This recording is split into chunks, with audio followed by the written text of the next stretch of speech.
Hello, welcome back to another episode of Voice of the Rings. I'm your hosting guide, Zolan Iron Shield, as always, and we have Jethro with us again. We're doing another episode on Rise to War on Voice of the Rings, and we're going to talk about Aragorn II today, and we'll talk about stuff on this. It'll be very exciting. Don't forget to check out Jethro's has a channel. I got a link down there, and don't forget to like and subscribe, you guys. It helps out my channel, Voice of the Rings. The more the merrier in our fellowship. So anyway, let us begin. So let's start with, what does he focus on with stats, Jethro? It's mostly might, right? Yeah, you want a ton of might on this guy. He's a might monster. But now, because of that, we were just talking about something before the video, you guys, with his unique item. Now that we're in Season 2, you get a unique item, right, when you're Respect 10. But let's talk about the Evans Star, and why does it have all this focus? Maybe lore-wise. You had a good idea with lore. Why do you say that? Oh yeah, I mean it's an elven item, Yeah. you know. So basically, it's given to him by Arwen, right? Yeah.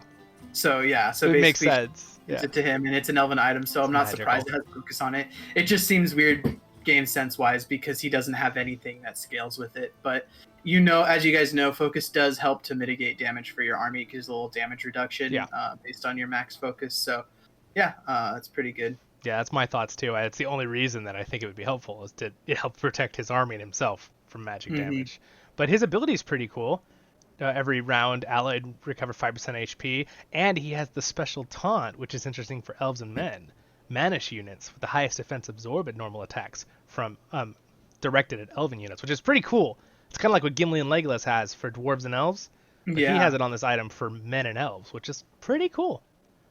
Obviously, we see a pattern here. Dwarves and humans are protecting elves, so... No, just kidding. Did you see, like, recovering 5% every round? It just sounds so broken. Mm-hmm. Like, on an item, that's... Yeah. So, if you start that up, that's 10, 15, 20... If it stacks like that, 25, yeah. 30. So, it's 30 HP per round if you get that to 5 stars. And I'm pretty sure they will Because it's increase with stars, like, as you level them, so... Well, it should, because it's so much work to get these new items. But anyway, let's continue on to skills. So let's say you only respect one with him, and you only have the first part of the tree. What do you think the best build for him is? I guess there's really two, huh? But you go ahead. Yeah, I mean, you're really low level. You're probably just going to put points into Dunedain Chieftain, most likely. I would think you're just going to focus on your army early because you don't have enough to boost up your might for Andoril to be super meaningful in the early game. And so you would focus more on your army, and you want your army to survive a little bit more. So I would do like Dunedain Chieftain and maybe well prepared just in the beginning. If you only have respect 0 to 2. That's probably the best thing at early, and then once you can get 15 points there, then you just go into Enduril for a little while until you get to higher respect. But yeah, you're ultimately going to be able to fill out both of these trees by max level. And pretty much the top one is just he does damage. The bottom one is protects your army and helps your army. Really, It's pretty simple, very self-explanatory, I should say, for these two. Though I did find out that I think brawling training is actually only your commander doing extra damage to melee, which is not as strong as a lot of people thought it was when they read it. I was surprised by that, but I would need to confirm that. But I'm pretty sure that what I found out was that confirming that. So. Well, that's a good little bit of tidbit information because it does not explain that very good in that tip. No. So maybe, hey guys, RiseToWar, you guys might want to update that one for us. All right. Anyway, so now let's say we're in Respect 3, and we can get to Strider. What would be your ideal build for that? And you have better items. Let's say we have more might in our items. Yeah, Strider. Yeah, Strider is the tree where you get almost all of your damage from.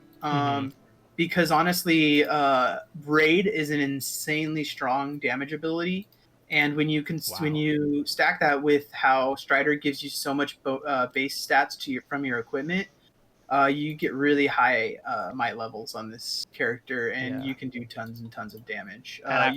Oh, sorry. Go ahead. Yep. I was just going to say you probably want to make sure that if you are going to use Aragorn, you probably want to all in your items on him to get the biggest buffs to those. Make him really powerful. Stats. Yeah. I would add too that we have to remember too for everybody that Strider has the ability when you max Strider that he ignores the race restrictions on all items. So there's some items that you can normally not put on a human that he could wear. So he could wear any item, right? Yeah. With that, so that's a good thing to remember for a lot of yeah. Yeah, there are some Either. really high might dwarf items that humans normally can't use, and he can actually use them very well. He's a boss. He can wield the giant dwarven axes and hammers. All right. So that in Pierce Blow, that's just more damage, right? Oh, and Yeah, it's just Pursuit. more damage and gives pursuit, which is great too because it goes off on round 2 since it has a 1 round cooldown. So what that means is when you're fighting against Gandalfs and they have the avoidance for the first 2 hits, like then hopefully the second round you're going to be able to like hit through that and waste it, which is fantastic. And then also, if you were say, you weren't putting all the points into this, when it says gain pursuit, that's a really good thing. Like even have 1 point in, right? Yeah. Because to have that. Now, does that just go for Strider, or does that go for his whole army? They gain pursuit. Do you know? I think if I remember correctly from reading logs, it just gives the skill pursuit. Okay. So when you hit with this skill, it gives pursuit, but I don't think it gives it to him for like all of his other damage and everything else. Okay.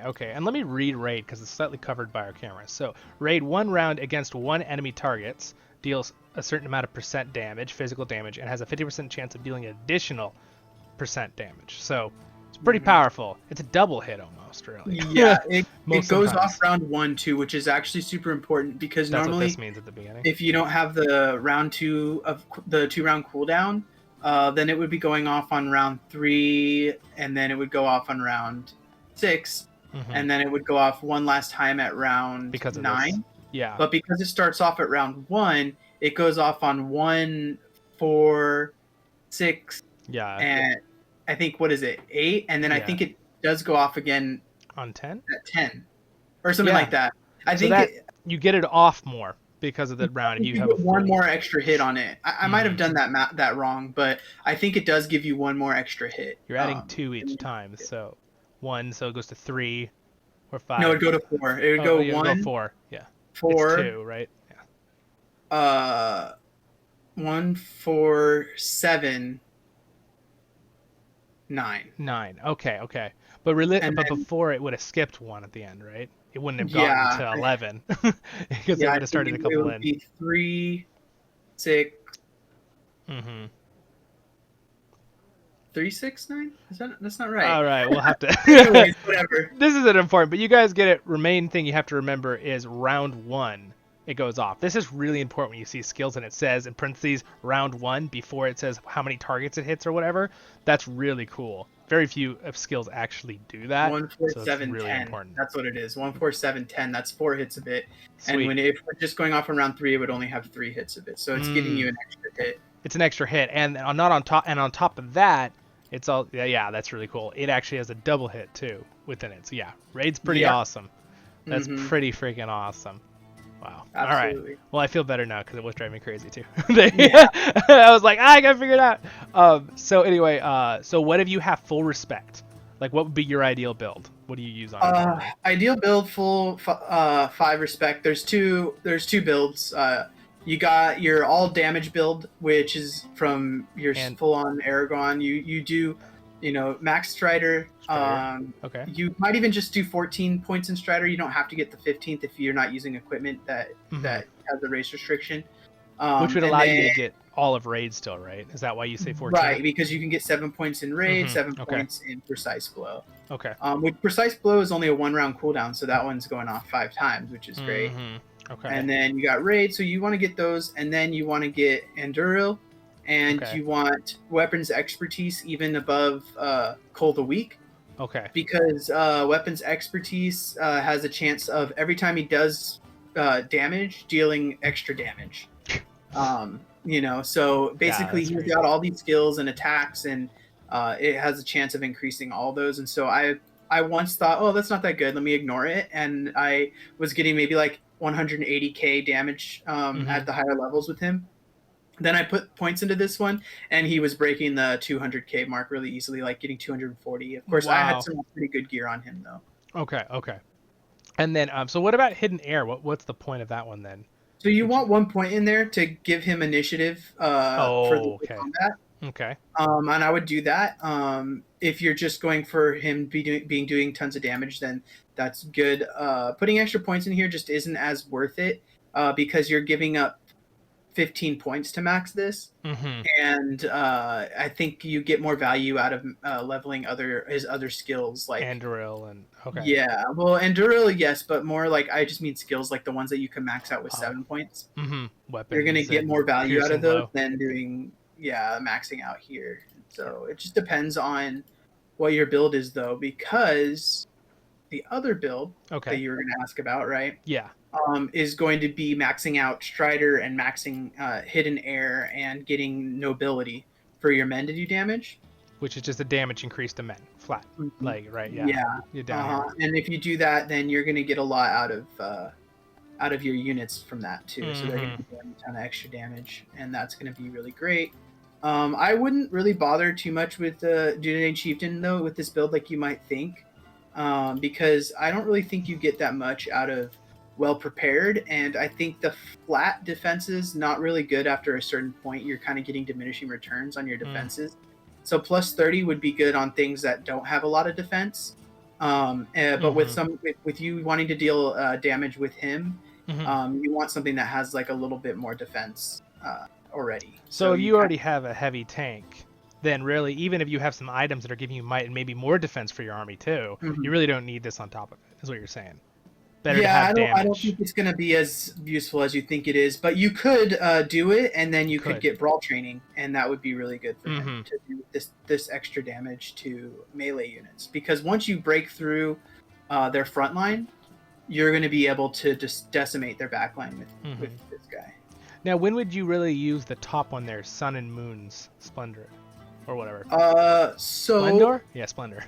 I think a lot of people read this wrong. Because it's one of those where they just don't word it clearly, but it says men gain stun immunity, and then it says separately against enemy orc and Uruk-hai normal attack damage -3. So people read this and they think that I only get stun immunity from those units, and that's not what it means. If you put 1 point in here, which I forgot to mention, you want to put 1 point in here so you can get your men get stun immunity and they don't get stunned. That's really good, and it works against everyone. It does kind of. It's like a trick question the way they wrote it, but really there should be like almost they should have done like a period or something, but they don't do their skills. But it's like they get stun immunity and then they also get you know what I mean or something. Yeah. Okay. All right. Well, that's good to know. So 1 point in that with that build we just talked about. Right. So sweet. Now for me as a question, if I wanted to, let's say I don't have really good might items, but I have some items that'll help support my army. I want to do everything about my army. Would it be better if again, we were talking about it's better for him to probably do flat damage than Dunedain Chieftain. But is there a build where you could just go Dunedain Chieftain, Hidden Air, all for your units, and then maybe a couple points into Strider, and then for just equipment upgrades? Like if you're like just focusing completely on helping his army. I wouldn't put the points into Strider at all if you're going for army. It's so it says the base stats from equipment gain the increase, and a lot of the times when you get like things that buff up your army, it's just a +1 or a +2 or a +3. Okay. So even if you max that, 15% of that is not worth it. You're not getting anything extra from that.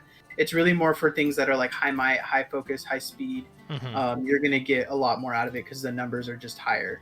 So then it'd probably be better. I wouldn't do anything in Strider. If you want to focus on army, I would max out Hidden Air and Nobility.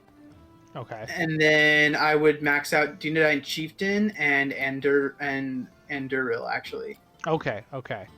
That's probably what I would do. Those are the ones you'd skip the middle one if you were just going to do. So here's why. Here's a big reason why Enduril actually is really undervalued because it hits 2 different enemies. And then you're getting Hidden Air gives that skill damage more damage.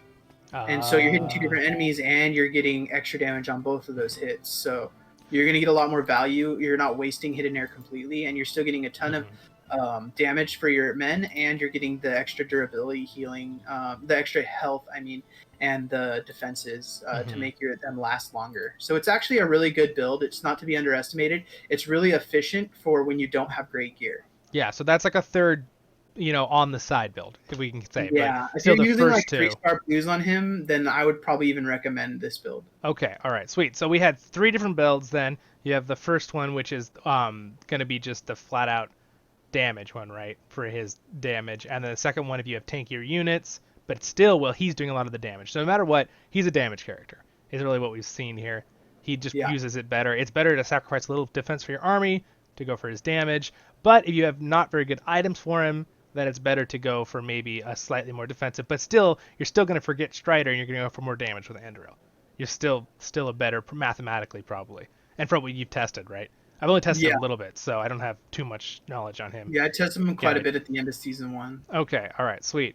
Well, awesome. I think that I think we covered that pretty fully. So awesome. Yeah. Sounds good. All right. I do want to mention one thing. Oh, yeah, Sorry, because Go we ahead. didn't talk about equipment. What equipment is actually the best? We said high might, but I did want to mention because there's a skill that's attached to some of the weapons. It's called Lethal Weapon, and it's a 25% chance for you to do extra damage whenever you do physical damage. Ooh, okay. He deals so many different ways of physical damage with his damage build that 25% chance is going to go off like every round or every other round, and it's going to increase his damage quite meaningfully. And I think people underestimate it because they see the cleave one gives a 40%, it's like 40% chance to do at the base level 40% extra physical damage on the normal attacks. Ooh, but that doesn't trigger on skills. Lethal Weapon will trigger off of physical damage skills, and he's got 4 different ways to do that.